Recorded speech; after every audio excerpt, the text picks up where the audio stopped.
নমস্কাৰ পুনৰ অন্য নতুন এটি ভিডিঅ'লৈ স্বাগতম জনাইছোঁ আৰু সেয়া জনাইছোঁ আজিৰ ভিডিঅ'টো জনাব বিচাৰোঁ যে মই অভিভাৱকসকলক আপোনালোকৰ সন্তানবোৰ সঁচাকৈ বৰ ভাগ্যৱান।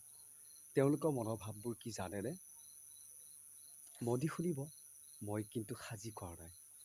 এয়া মোৰ হাতত এখন প্ৰমাণ পত্ৰ আছে। এইখন দেখিছেনে? এইখনত কি বুলি লিখিছে আপোনালোকৰ সন্তানবিলাকে? মোৰ জীৱনৰ লক্ষ্য।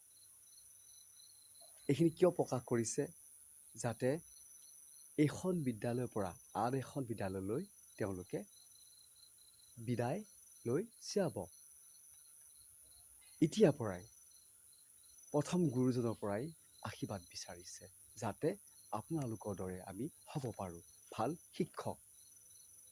কথাষাৰ ক'লোঁ আৰু হয়নে নহয় আপোনালোকে মোক জনাব। গতিকে আমি প্ৰায় অভিভাৱকসকলে সময় দিব লাগে ল'ৰা ছোৱালীবোৰক। তাৰ বাবে মই অনুৰোধ জনাইছোঁ আৰু সেৱা জনাইছোঁ। আপোনালোকৰ সন্তান আমাৰ ভৱিষ্যত, আমাৰ দেশৰ সুনাগৰিক আৰু বিশ্বৰ শান্তিৰ প্ৰতীক। গতিকে কথাষাৰ ক'লোঁ, পুনৰ লগ পোৱা প্ৰতিশ্ৰুতিৰে বিদায় ল'লোঁ। ধন্যবাদ।